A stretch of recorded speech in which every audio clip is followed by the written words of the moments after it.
quarantena, ma le segnalazioni al SISP arrivano ad un centinaio. Situazione drammatica secondo il direttore generale Benazzi. Per i bambini dai 5 agli 11 anni, Vax Day sabato al Cafoncello. Intanto l'ULSS riorganizza i posti letto per decomprimere gli ospedali.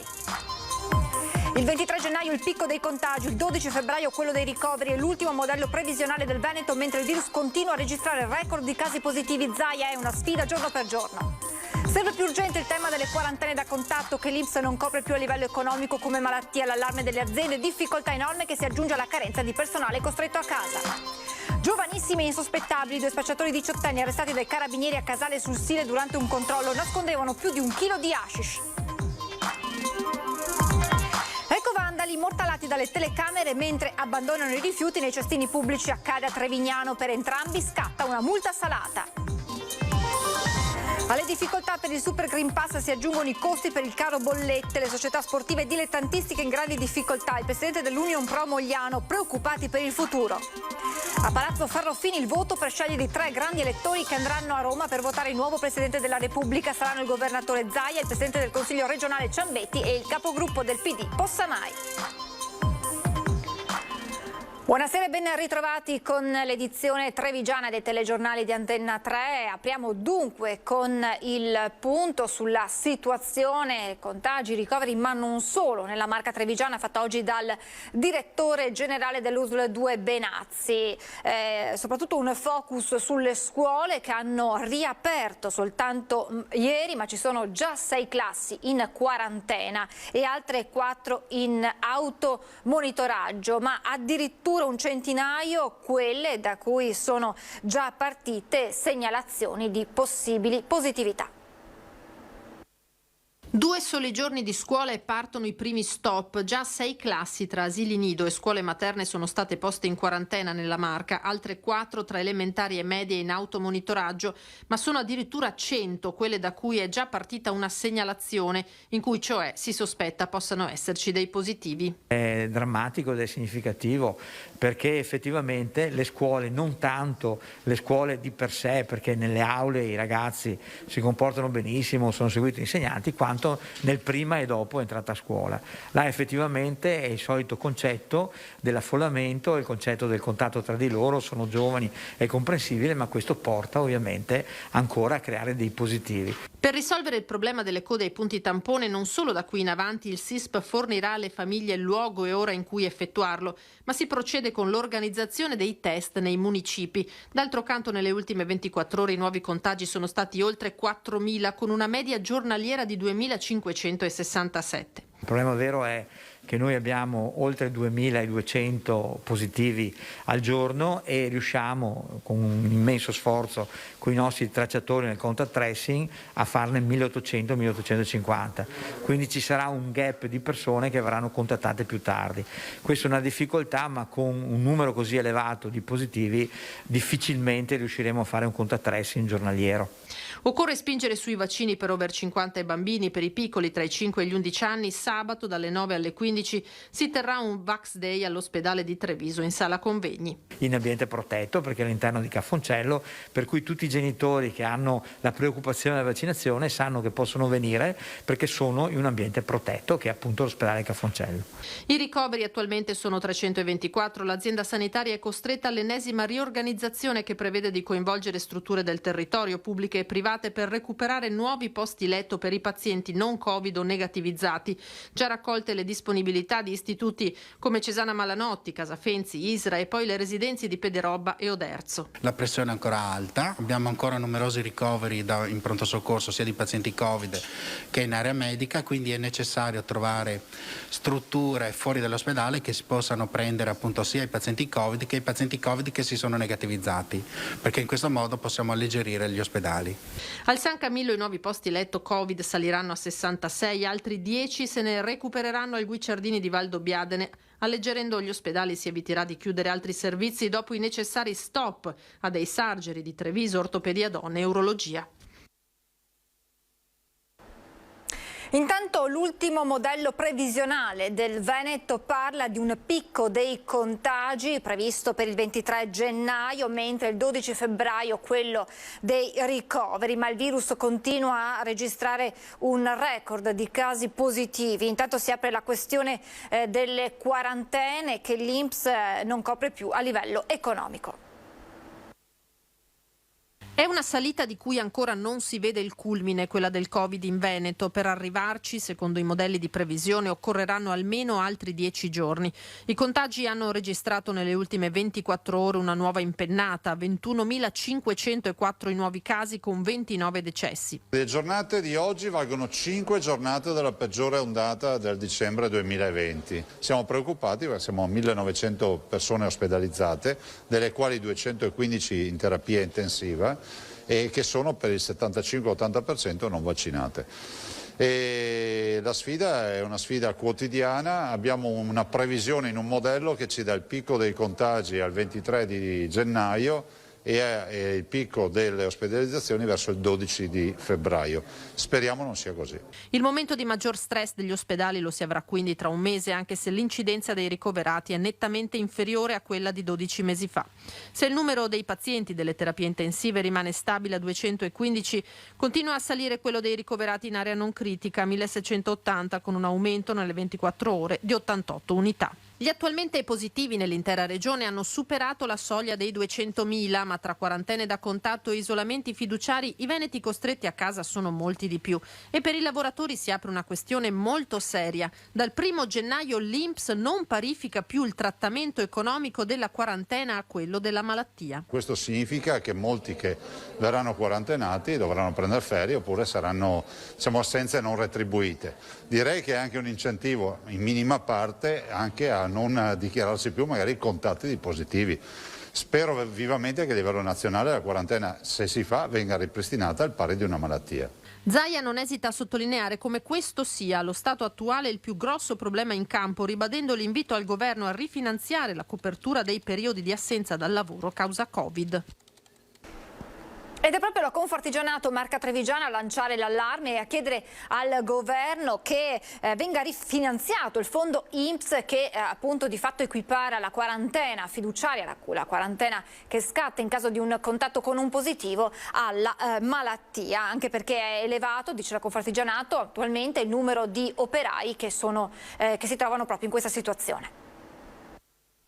Tutte le persone che sono a casa in quarantena preventiva senza essere positivi, passatemi il termine, oggi il nostro governo dal 1 di gennaio non ha più finanziato il fondo INPS e quindi praticamente non hanno diritto e titolo ad essere comunque risarciti come fosse una malattia. Dal 1 gennaio infatti i casi di quarantena o isolamento fiduciario non sono più equiparati alla malattia e questo a causa del mancato rifinanziamento del fondo INPS da parte del governo.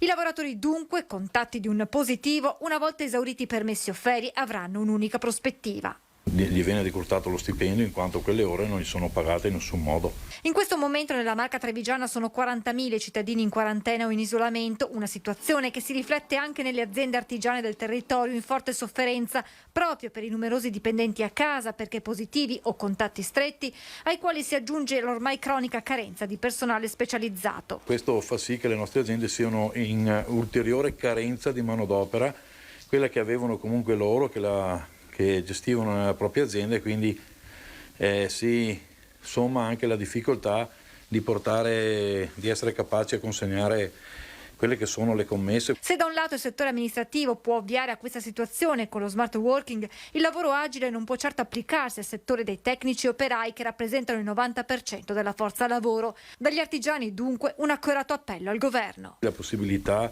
di poter al governo di poter rifinanziare questo fondo che l'anno scorso erano 188 milioni di euro. E allora sentiamo proprio sul fondo INPS le parole del direttore dell'Istituto di Previdenza Veneto Pone. Siccome si tratta di una misura straordinaria e il finanziamento ha un limite sia sotto un profilo di quelli che sono gli importi sia della durata, è chiaro che una volta scaduto il termine previsto ed esaurite le risorse, a livello politico si deve trovare una nuova intesa per rifinanziare. Non è un processo diciamo così, immediata. Comunque c'è un processo di valutazione. Probabilmente, ripeto, il fatto di essere partiti con un certo tipo di profilo di vaccinazione, terze dosi, il fatto che si è intervenuti come dire, semplificando molto il regime delle quarantene, può anche essere stato visto come un aspetto decisivo, nel senso che per chi proprio non riesce, non può operare in smart working, che è l'altra leva che è stata non a caso estesa proprio in questi giorni per effetto della circolare congiunta Ministro del Lavoro Orlando, Ministro della Funzione Pubblica Brunetta, ecco, per chi non riesce a accedere allo smart working e diciamo il lavoro in fabbrica, il lavoro diciamo così manuale, il lavoro artigianale è proprio tra queste fattispecie, quello che è astrattamente previsto sono ricorso a ferie o permessi retribuiti. Diciamo che chiaramente è una strada penalizzante e un aspetto, come dicevo prima, non esente da rischio che poi il lavoratore magari ometta di segnalare per non perderci, no, il contatto. Quindi può anche essere che, vista l'enorme estensione, no, dei contatti che c'è stata nel giro di poco tempo, qui abbiamo visto anche delle norme pensate in un certo momento, dopo 1, 2, 3 settimane hanno visto una loro rapida obsolescenza. Io assolutamente non escludo che si intervenga andandolo a rifinanziare.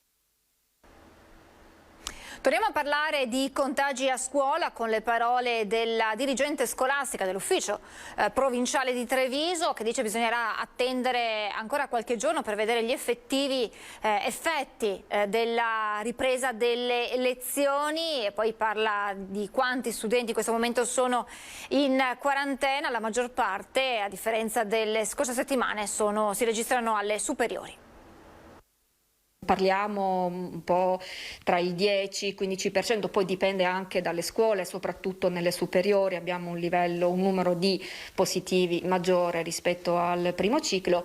È il primo bilancio della dirigente scolastica provinciale con i presidi della Marca nel secondo giorno di ripresa delle lezioni dopo la pausa natalizia. Una situazione che non sorprende, come non stupisce che rispetto alle scorse settimane oggi maggiori contagi si registrino tra i ragazzi delle superiori. I ragazzi sono stati giustamente in giro, naturalmente le feste natalizie richiamano a stare di più assieme, a condividere, per cui insomma era prevedibile. La scuola è fondamentale per la democrazia e va tutelata. Ai ragazzi si chiede di stare a casa, poi fanno sport tutto il pomeriggio e vanno in pizzeria. Non ha senso chiudere la scuola prima di tutto il resto, ma se chiudiamo tutto torniamo all'anno scorso e non ci sono i motivi per farlo.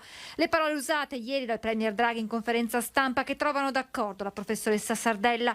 Si è fatto di tutto, dice, compresa la vaccinazione per i ragazzi, per evitare di chiudere gli istituti. Sarebbe anche un controsenso, ma anche un messaggio sbagliato che noi daremmo ai ragazzi di chiudere le scuole quando tutto il resto è aperto. Nel fine settimana sarà possibile fare un primo bilancio degli effetti della riapertura delle scuole.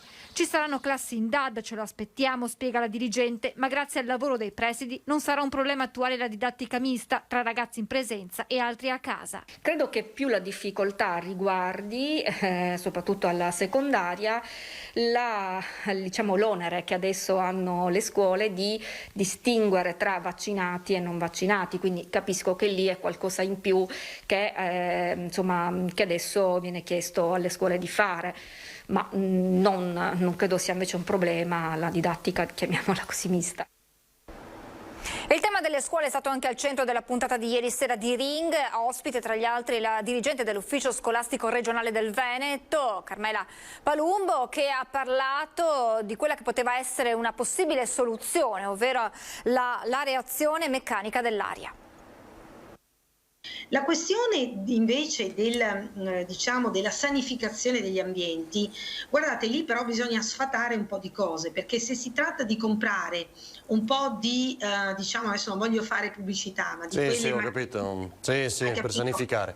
Quelle lì che, sanificano, purificano l'aria, credo che, almeno noi abbiamo sentito anche dei tecnici, quelle potevano comprarle le scuole e in alcuni casi le hanno anche acquistate, ma fanno poco o niente. In verità quello che avrebbe risolto i problemi è creare questi sistemi di ricambio meccanico dell'aria, ma questi richiedono, intanto sono costosi, richiedono degli interventi anche di edilizia sulle classi, cioè sulle aule, bisogna intervenire proprio sulle aule con interventi di edilizia leggera, ma bisogna intervenire.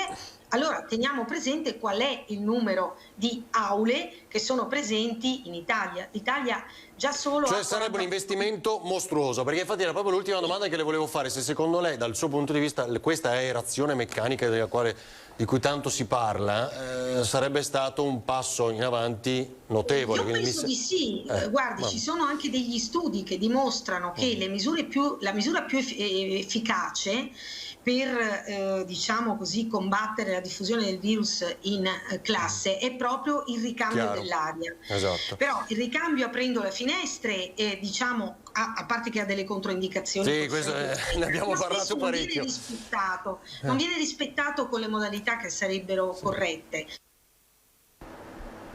Ha annunciato di essere positivo al Covid il sindaco medico di Santa Lucia di Piave, Riccardo Szumski, uno dei punti di riferimento della galassia Novax e da sempre paladino delle cure domiciliari per arginare il virus. Come riportato dal sito della Tribuna di Treviso, Szumski, radiato dall'Ordine dei Medici per le sue prese di posizione contro i protocolli ufficiali, ha affisso alla porta del suo ambulatorio l'avviso che lo studio rimarrà chiuso fino al 17 gennaio.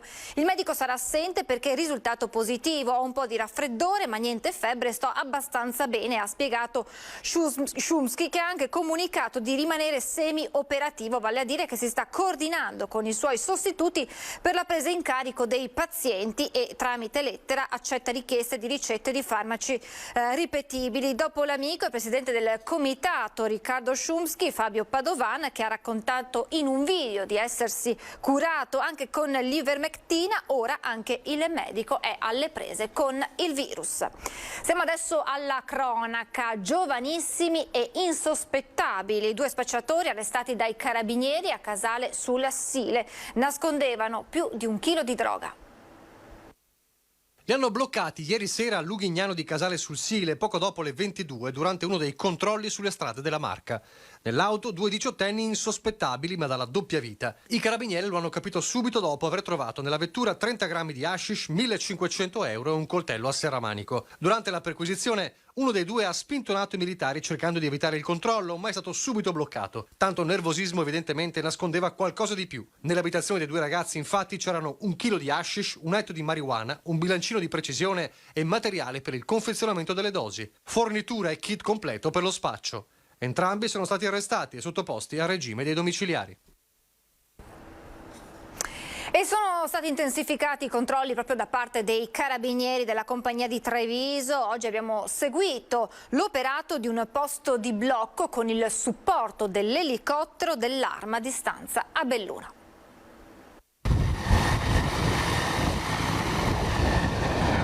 Si alza in volo l'elicottero dei carabinieri chiamato da Belluno per perlustrare dall'alto il territorio trevigiano. Ed è l'immagine che meglio racconta l'attività di controllo e sorveglianza che i carabinieri della compagnia di Treviso stanno portando avanti da diversi giorni. In questi giorni stiamo sviluppando dei servizi di controllo del territorio che si aggiungono alle ordinarie pattuglie che quotidianamente il dispositivo dell'Arma pone in campo. Segnatamente nella giornata odierna stiamo svolgendo un servizio congiunto con un reparto di specialità con il nucleo elicotteri di Belluno, col 14° NEC di Belluno. Controlli del territorio per contrastare il fenomeno dei furti in casa, in particolare dopo gli episodi del fine settimana con 4 casi a Preganzioli, Strana, Silea e Roncade. Quanto importante è il controllo del territorio dall'alto?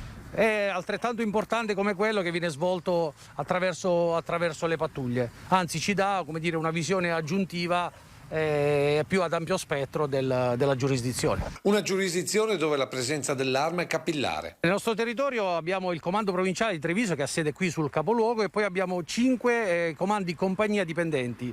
Nel complesso ci sono 42 presidi territoriali della provincia di Treviso e segnatamente la compagnia di Treviso ha alle proprie dipendenze 11 stazioni carabinieri che coprono il territorio di 17 comuni. Controlli sul territorio e controlli sulle persone come quelli quelli effettuati a Capodanno, con oltre 2.500 Green Pass verificati nei locali, senza contare le tante segnalazioni di cittadini in giro per la città con le mascherine abbassate. Il nostro è sempre un approccio diciamo il quanto più possibile empatico nei confronti di tutti, anche di coloro che magari in una determinata circostanza non sono esattamente in regola e vanno sanzionati. Una divisa che è una scelta di vita per questi uomini e queste donne, nella consapevolezza di essere sempre d'esempio per tutti i cittadini.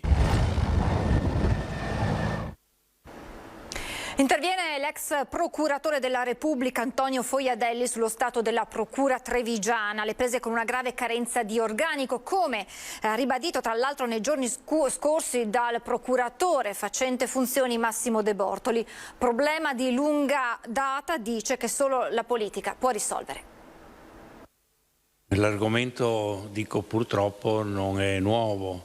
E nonostante gli appelli, nonostante i cosiddetti interessamenti anche della classe politica, la situazione non è cambiata, anzi diciamo pure che è peggiorata. E sono aumentate le difficoltà di funzionamento di Palazzo di Giustizia, come denunciato nuovamente nei giorni scorsi dal procuratore reggente Massimo De Bortoli, da un lato perché sempre più cittadini si rivolgono alla magistratura per risolvere le loro controversie, dice l'ex capo della procura trevigiana Fojadelli, dall'altro perché il mondo giudiziario ha un'urgente necessità di adeguarsi a queste esigenze sempre maggiori. Si tratta di risorse finanziarie, ma si tratterebbe anche di una operazione di riammodernamento dell'impianto giustizia, intesa non come giustizia ideale ma come giustizia servizio da rendere ai cittadini. Ora questo esigerebbe un progetto di ampio respiro che fino a questo momento è mancato e certamente non può partire dall'ordine giudiziario ma può partire soltanto dalla politica. Occorre mettere la magistratura nelle condizioni di superare periodi critici come lo è quello di oggi e degli ultimi mesi per Treviso alle prese con l'imponente inchiesta Veneto Banca, ma l'assetto su cui si basa il lavoro dei giudici è superato, dice Fojadelli, tarato su realtà passate. Non possiamo pensare che si possa continuare con l'aratro trainato dai buoi quando evidentemente la meccanizzazione ha fatto progressi da gigante. È così anche in quello che è stato il mio mondo, ecco. Per cui occorre veramente fare una riflessione, non basta parlarne. A chi spetta? Io non ho esitazioni nel dire che spetta a un progetto politico dove occorrono grandi convergenze ma anche grandi risorse. Ecovandali immortalati dalle telecamere mentre abbandonano i rifiuti, accade a Trevignano. La scena sempre la stessa, una camminata nemmeno troppo furtiva verso i cestini pubblici e poi l'abbandono dei rifiuti. Anche la multa ora sarà la medesima per entrambi, 186 euro che i due ecovandali dovranno sborsare dopo essere stati immortalati da telecamere e fototrappole. I controlli sono quelli della Vigilanza Ambientale del Consiglio di Bacino Priula e l'azione dei furbetti è stata registrata a Trevignano, una a Falzè e l'altra a Signoressa. Da tempo i cittadini segnalavano abbandoni di rifiuti sui cestini pubblici che spesso venivano trovati colmi di rifiuti domestici. Anziché utilizzare le attrezzature in dotazione a ciascuna utenza per la raccolta differenziata, gli ecovandali smaltivano i propri rifiuti nei contenitori pubblici a disposizione dei cittadini per la sola raccolta dei piccoli rifiuti prodotti durante le passeggiate. Gli abbandoni avvenivano anche in grandi sacchi lasciati a terra nelle aree verdi ed erano costituiti per lo più da materiali indifferenziati. Grazie alle indagini degli ispettori del bacino Priula è stato possibile individuare i responsabili. Una proviene da un altro territorio e non risulta avere alcun contratto per il servizio rifiuti nei comuni serviti da Contarina, mentre l'altro ecovandalo è un cittadino residente di Trevignano che, pur avendo ritirato i contenitori per la raccolta differenziata, pensava di riuscire attraverso l'abbandono a eludere la tariffa per il servizio. Adesso invece dovrà pagare la sanzione. Siamo alla politica con il Consiglio regionale che questa mattina ha scelto i 3 grandi elettori che rappresenteranno il Veneto nella votazione del nuovo Presidente della Repubblica. Sono il governatore Luca Zaia, Roberto Ciambetti e Giacomo Possamai. Votanti numero 46, hanno ottenuto voti Zaia 37, Ciambetti 36, Possamai 9, Soranzo 1. Risultano eletti Zaia, Ciambetti e Possamai. Il presidente della regione, il presidente del consiglio regionale e il capogruppo del principale partito d'opposizione, 2 vicentini e un trevigiano, parteciperanno all'elezione del prossimo capo dello Stato in qualità di grandi elettori del Veneto. Il Parlamento è stato convocato in seduta comune per la prima votazione il 24 gennaio. Immagino che il 24 la prima votazione sarà una votazione, diciamo, che non ci porterà a un'elezione, visto e considerato che il Covid imporrà una votazione al giorno, probabilmente darà vita a un 24 ore di riflessioni tra le segretarie del partito, visto e considerato che il Presidente della Repubblica lo elegge il Parlamento. Le previsioni sono difficili perché il tentativo è di convergere su un nome che possa raccogliere il maggior consenso possibile e il PD, ad esempio, non intende trattare sulla candidatura di Berlusconi. Sono schermaglie che da qua al 24 di gennaio le vedremo in tutte, declinate in tutte le maniere. È una cosa che avviene ogni 7 anni, quindi non mi sto stupendo di nulla. Capiremo, vedremo nei giorni immediatamente appunto precedenti alle prime votazioni quale sarà il vero clima. Serve un Presidente della Repubblica che assicuri all'Italia nel prossimo anno e mezzo, ma ovviamente anche oltre, stabilità per portare avanti il PNRR e ovviamente la guerra contro la pandemia. Giacomo Possamai non ha partecipato alla votazione che lo ha nominato grande elettore in quanto risultato positivo al tampone, una condizione che non ne pregiudica la carica visto l'ancora ampio margine disponibile. Tra i consiglieri intanto nessuno azzarda previsioni sul prossimo inquilino del Quirinale. Credo che si debba trovare una soluzione che riesca a gestire sia l'elezione del Presidente che la prosecuzione del governo, perché se no ci troveremo scoperti sul fronte dell'esecutivo. È una situazione in divenire, nel senso che la vera partita poi inizierà a partire dalla terza votazione e allora là capiremo veramente che cosa si intende fare. Sono fasi delicate nelle quali non intendo entrare per quanto riguarda appunto il ruolo che ho all'interno della Regione del Veneto. Gli aumenti dei costi dell'energia elettrica vanno a pesare anche sulle società sportive, in particolar modo quelle calcistiche. Questo rincaro sarà veramente pesante per le tasche di ogni società e parliamo soltanto di energia elettrica. Poi se ci fosse anche, perché abbiamo tutti gli spogliatoi, se ci fosse anche un rincaro dell'energia, del gas, eccetera, sarebbe inquantificabile il danno. Non solo aziende private, ad essere coinvolte nell'aumento del costo dell'energia elettrica sono anche le attività sportive che, calcolatrici alla mano, hanno già fatto una stima di quello che potrebbe essere l'incremento che andrà a pesare sulle casse societarie, come nel caso dell'Union Pro, società calcistica che oltre al campo di Mogliano gestisce altri 2 impianti a San Trovaso e a Preganziola. L'aumento ipotizzato del 55% per noi sarà veramente tanto pesante. Gli aumenti per noi saranno sull'ordine dei 5-10 mila euro all'anno. A questo si aggiungono gli ulteriori costi che la società ha dovuto affrontare per il Green Pass. Abbiamo aggiunto personale per il controllo del Green Pass, per cui i nostri costi sono aumentati. Società sportive ora anche alle prese con l'obbligo di Super Green Pass.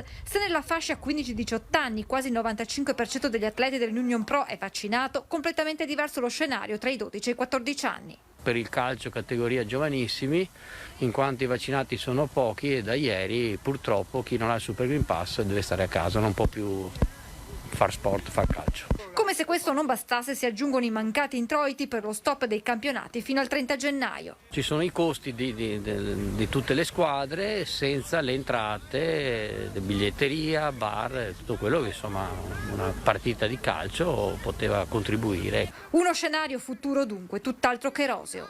Oggi siamo un po' preoccupati per tutto, insomma, per la situazione sicuramente dei contagi che salgono, della situazione Covid, del Green Pass, delle spese, di quello c'è molta incertezza sul futuro. Apriamo adesso la nostra pagina con le notizie da Belluno e provincia.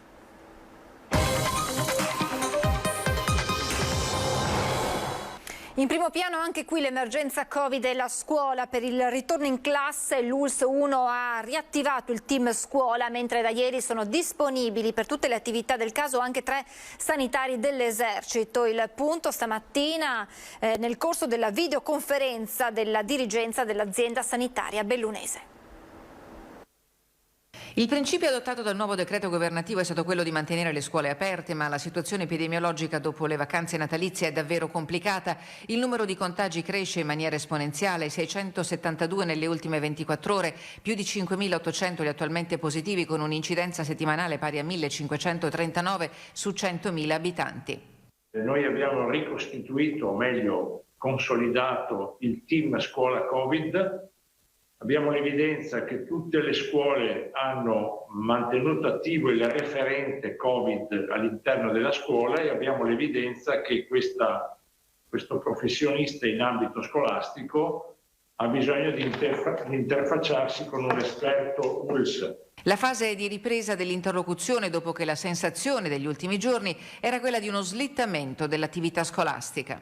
Ieri ha ripreso l'attività anche il contingente della difesa, ufficiale medico e 2 infermieri tamponatori che sono disponibili proprio come regola di ingaggio per intervenire nei singoli contesti scolastici, anche periferici, ad eseguire tamponi quando necessario. La situazione dei ricoveri è sotto controllo, così come quella delle case di riposo. Le vaccinazioni proseguono. In questi giorni, per effetto dell'obbligo vaccinale, sono state eseguite 244 prime dosi ad altrettanti over 50, 2.065 le dosi somministrate ai bambini in età pediatrica. Il picco del contagio potrebbe essere atteso nei prossimi giorni, alla metà di gennaio, ma si tratta di previsioni aleatorie. Un virus che si sta modificando e che in qualche modo rende difficile anche l'applicazione di qualsiasi modello matematico.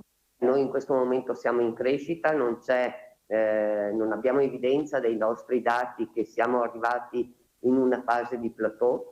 Quanto lunga sia questa crescita, per quanti giorni ancora, ci auguriamo breve. Una notizia di cronaca: investito accidentalmente mentre era impegnato nell'attività di scarico rifiuti. Infortunio sul lavoro questa mattina in via delle Industrie in Alpago ai danni di un operatore ecologico di 46 anni, dipendente della locale comunità montana. L'uomo è stato travolto dal mezzo d'opera in retromarcia. Soccorso dall'equipe medica dell'elicottero del SUEM, l'uomo è stato trasportato all'ospedale di Belluno con un sospetto politrauma. Per i rilievi di legge sono intervenuti i carabinieri della radiomobile, mentre il personale dello Spisal procede per gli aspetti di sua competenza. È un primo bilancio, ma il colore è chiaroscuro. La stagione invernale sta reggendo, pur se i prossimi mesi patiranno l'assenza della pattuglia dei turisti stranieri, specie quelli dell'est, a causa della mancanza di uniformità delle normative anti-Covid.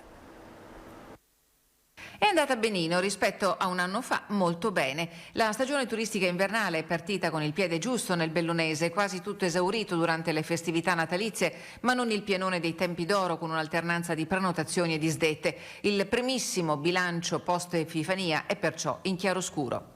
Abbiamo avuto una normativa che si è modificata nel corso di queste ultime 3 settimane. Comunque le feste di Natale sotto certi aspetti si può dire che siano andate benino. Poteva andare meglio, ma poteva anche, se ricordiamo come eravamo messi un anno fa, diciamo che rispetto a un anno fa sono andate molto bene. Ora si guarda con una certa apprensione ai mesi delle settimane bianche, quelle abitualmente scelte dai turisti stranieri, che quest'anno difficilmente potranno scegliere le Dolomiti. Purtroppo non abbiamo una normativa uniforme a livello europeo sulla durata dei Green Pass, su tutte queste situazioni che uno straniero non sa se potrà venire con la nostra normativa. De Cassan fa l'esempio della Polonia, ma è così per quasi tutti i paesi dell'Est Europa. Servirà nuovamente un pressing sul governo per attivare le risorse necessarie agli operatori economici. Ciò che crea problemi è l'incertezza. Ecco, l'incertezza è quella cosa che rende tutti gli operatori economici, li porta in difficoltà nella gestione della propria attività. Noi chiediamo al Ministero non solo che si dia stabilità, ma anche che si mettano già a disposizione delle risorse, perché voglia mai che la situazione precipiti d'un colpo, ci siano almeno delle risorse da dare, così come è stato fatto l'anno scorso per i gestori che vanno in difficoltà. Eccesso di velocità, guida in stato di ebbrezza o sotto l'effetto di stupefacenti. Il bilancio 2021 della Polstrada di Belluno racconta l'attività dell'anno che si è appena concluso, che ha impiegato per la vigilanza stradale 1994 pattuglie in tutta la provincia. Non ancora disponibili i dati relativi al fenomeno infortunistico, ma gli incidenti anche gravi continuano a verificarsi. La causa principale è quasi sempre la distrazione, spiega il dirigente della Polstrada di Belluno a Torino, che rivolge un appello agli automobilisti: guidare è un'attività impegnativa, al volante si guida e basta, perché le distrazioni possono causare gravissime conseguenze per noi stessi e per gli altri. Con questa notizia termina la nostra edizione del telegiornale, vi lascio come sempre alle previsioni meteo. Grazie per essere stati con noi e buona serata.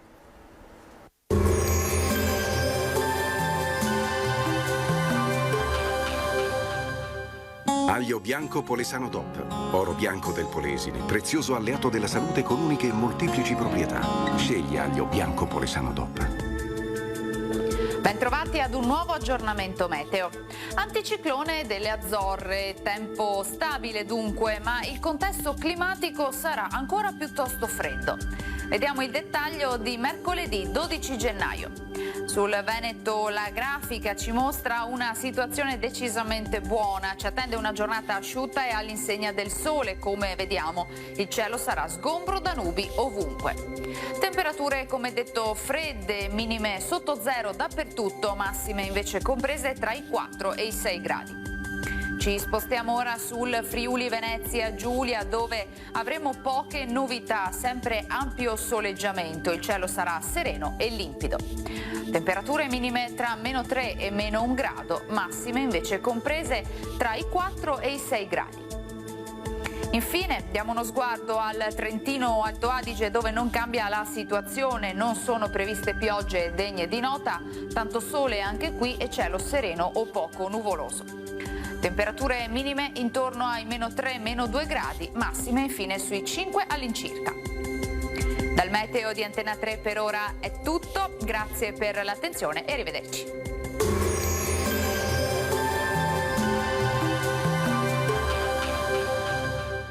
Aglio bianco Polesano DOP, oro bianco del Polesine, prezioso alleato della salute con uniche e molteplici proprietà.